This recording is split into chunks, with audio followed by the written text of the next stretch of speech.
agora falar do Atlético Vincenzo Dalicani. O Atlético ficou no empate com o São Paulo, jogo na Arena da Baixada.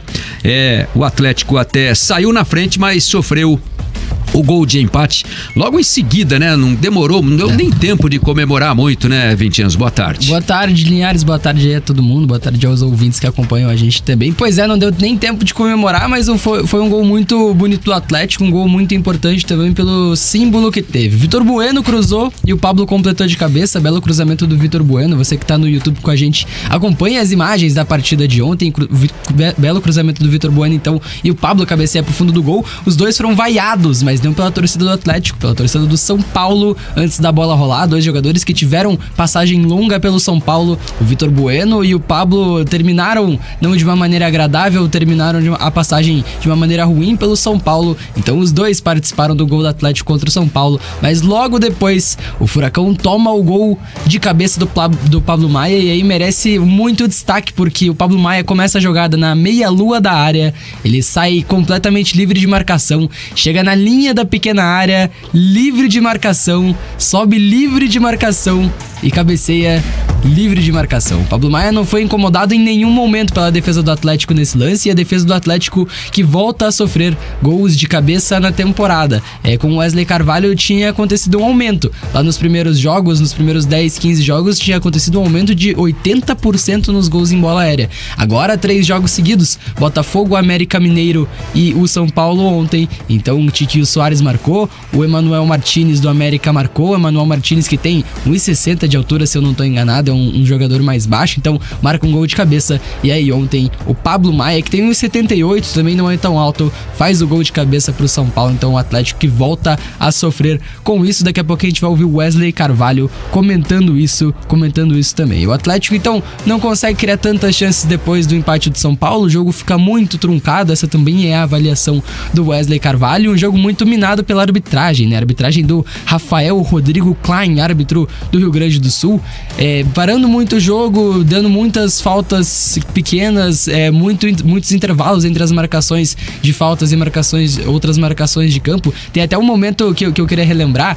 que é um momento que é um tiro de meta pro São Paulo. O Atlético pressiona na saída de bola, e aí ele apita para o jogo e pede pros jogadores do Atlético darem um passo para trás, né, para não pisar na linha da área. Claro, a determinação é essa, o jogador não pode estar pisando na linha da área no tiro de meta, mas ele ter feito isso no momento que ele fez irritou demais não só a torcida do Atlético, mas os jogadores do Atlético em campo também, e até os jogadores do São Paulo entraram nessa irritação contra o Rafael Rodrigo Klein, que também falhou no segundo tempo, porque o Pablo Maia faz uma falta clara de segundo amarelo. Ele já toma um cartão amarelo quando puxa o Tomás Coelho num contra-ataque, toma um amarelo. No segundo tempo ele faz uma falta para matar um ataque perigoso, um ataque de chance clara do Coelho também, e aí ele não toma o cartão amarelo do Rafael Rodrigo Klein, então passou impune aí o Pablo Maia nesse lance. Então um jogo muito minado pelo árbitro Rafael Rodrigo Klein na partida de ontem. O Atlético até tenta no segundo tempo, tem Tomás Coelho e no Agostinho Canóbio, os dois alas do Atlético,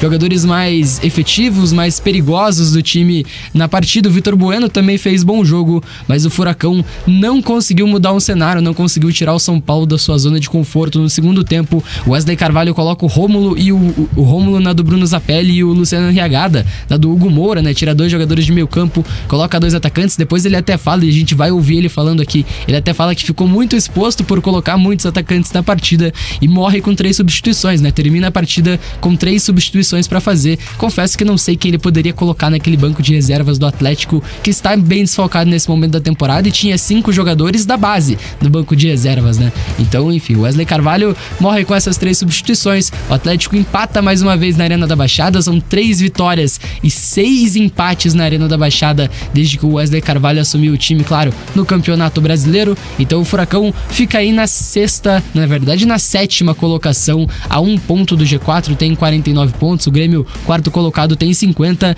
mas a probabilidade não ajuda tanto assim o Atlético. O Furacão agora tem uma probabilidade de 58% de chance de classificação para a Copa Libertadores. É pior do que todos os 6 primeiros times que estão na zona de classificação nesse momento. momento e é pior que os adversários diretos. O Grêmio, por exemplo, tem 74,6% de chance. O Atlético Mineiro tem 66%. O Atlético Mineiro também está na frente do Atlético. Então o Furacão cai nessa probabilidade. O Atlético, pelo levantamento que eu fui fazer, tem uma tabela mais difícil do que a de Grêmio e Atlético Mineiro. Se pegar a média de pontos por partida dos adversários, dos últimos 8 adversários, a média desses pontos por partida dos adversários do Atlético é de 1,28 pontos por jogo. O do Grêmio e do Atlético Mineiro passa bem pouquinho de 1, é 1,06 e 1,02. Então o Atlético tem uma média mais difícil de confrontos nesse final de ano. O Atlético não vai ter confrontos diretos, enfrenta o Palmeiras, que já escapou nessa briga,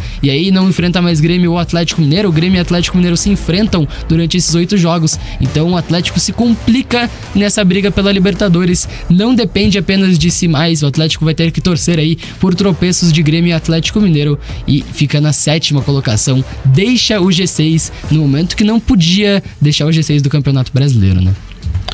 É um momento ruim, né, pro Atlético deixar aí essas primeiras posições da tabela, mas vai ser assim até o final, né? Tem um confronto direto já no sábado contra o Palmeiras, né? O Palmeiras está um pouco à frente do Atlético, mas é um adversário ainda na briga por essas vagas aí, porque o Palmeiras também não tá garantido. 4 pontos de vantagem. Então, se ganhar o jogo do Palmeiras, traz para 1 ponto a diferença, né? Existe possibilidade. Então, desses confrontos, ainda tem esse confronto direto com o Palmeiras no sábado à noite, né? Tem um jogo difícil, são 2 fora de casa agora, né, Jana? Contra Corinthians e Palmeiras. Ontem foi o São Paulo, né? Um mini campeonato paulista, né? O Coxa tem o Gauchão, né? Inter e Grêmio, e o Coritiba enfrenta o Coxa pode ser campeão gaúcho, né? De 2023 aí, se ganhar do Grêmio, né? E o Atlético pode ser campeão paulista, né? Tá com 1 ponto, se ganhar os outros 2, vai a 7, né? Pode ser. É que o Atlético acaba também perdendo pontos em alguns confrontos que não se espera, né? Era um jogo que o Atlético, claro, se não tivesse mais uma vez uma falha... Pô, o São Paulo tinha tomado 5 na quarta-feira. Na bola aérea, né? Poderia ter conseguido uma vitória suada, enfim. Eu acho, na verdade, que nessa reta final do Campeonato Brasileiro, o Atlético se mostra, não o time, né? O elenco em si, um pouco enfraquecido, assim, um pouco limitado. Claro que tem muito questionamento. Toda vez que o Atlético tropeça, né? E a gente considera um empate um tropeço em casa...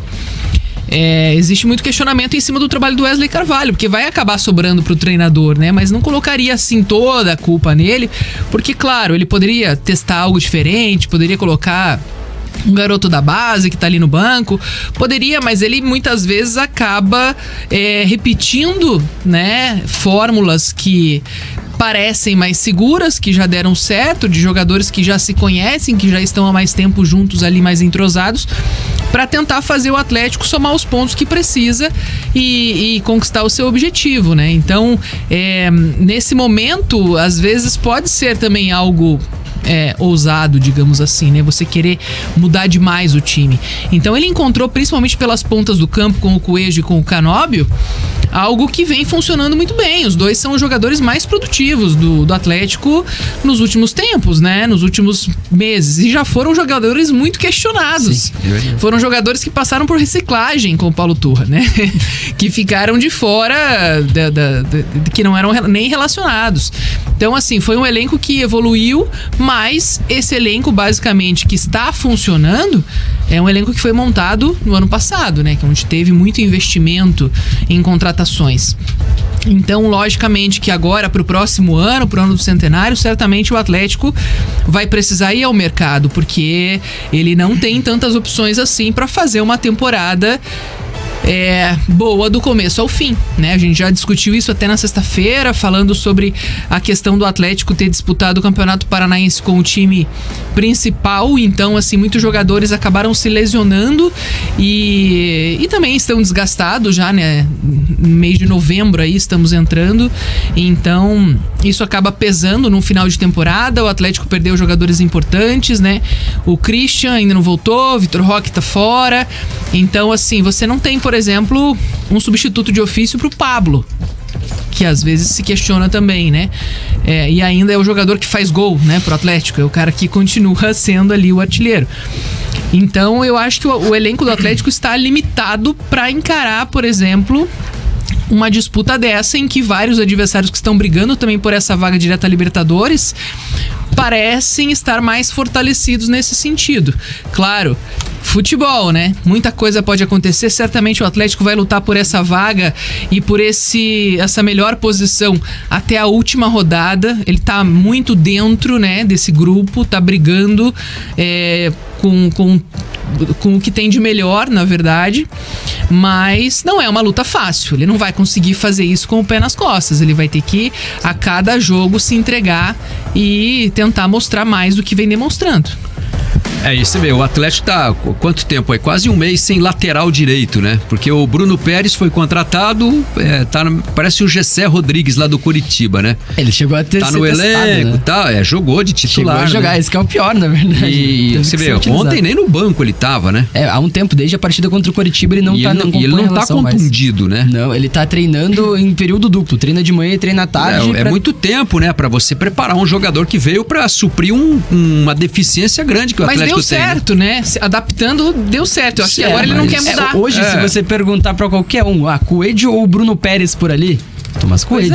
Tomás Coelho, porque o Coelho funcionou muito bem, mas é muito arriscado, né? Você ter essa... mas não é um cara da posição, entendeu? O Coelho tá ali quebrando daí você galho, você limita o ataque também, né? Você limita ele criar eu acho até que o Canóbio até funcionou melhor do que o Coelho ali nessa posição de lateral, né? Nas partidas que eu vi aí, pelo menos, o Canóbio foi eleito o pan da partida em pelo menos umas 2 ou 3 que ele foi lateral direito. Mas assim, o cara é o Bruno Pérez, né? Você vê que o Wesley se vê obrigado, inclusive, a mudar o sistema de jogo do Atlético, né? Ele perde o lateral esquerdo, o Esquivel, que é muito bom no apoio. Você vê que ontem, no segundo tempo, quando o Esquivel saiu um pouco mais, que o Atlético foi buscar a vitória, ele chegou à linha de fundo, ele fez a jogada de ultrapassagem e como o Wesley acaba escalando ele numa linha de 3 zagueiros, ele sai muito pouco, né? Ontem o Atlético perdeu essa opção na saída de jogo. Fica com o Canóbio, velocidade, isolado lá pela esquerda, mas não tem muita jogada. É jogada de bola enfiada pro Canóbio, não tem aquela jogada de troca, de ultrapassagem, de chegar no fundo, cruzar, preparar uma jogada. Então, é uma deficiência grande. O Atlético, acho que nesse momento precisa fazer um investimento nessa posição, trazer um bom lateral direito pro ano que vem, né? Agora não dá mais porque não tem como contratar e inscrever no campeonato, mas pro ano que vem tem que estar no planejamento. Acho que o Atlético precisa trazer pelo menos mais um grande zagueiro, porque o Thiago Heleno é um cara experiente, ele já tá meio, né, mais perto do fim do que né?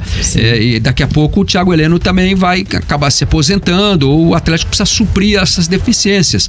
Hoje tem o quê? Tem o Kaká e o Thiago Heleno. E o aí as opções são Kaique Rocha, Matheus Felipe, né? Jogadores ontem estreou o Marcão na lista de relacionados, zagueiro do Sub-17 do Atlético. Então, mas não dá pra pôr esses caras pra disputar uma eventual Libertadores, né? Tentar ganhar um campeonato desse nível no ano que vem. Então, assim, acho que o Atlético já precisa pensar exatamente nessa reposição, porque perdeu o Kelvin, né? Isso. O Kelvin tá lá na Rússia. O Kelvin, eu acho que com o Diniz aí de técnico, ele não vai demorar muito para ser chamado para a seleção brasileira, né?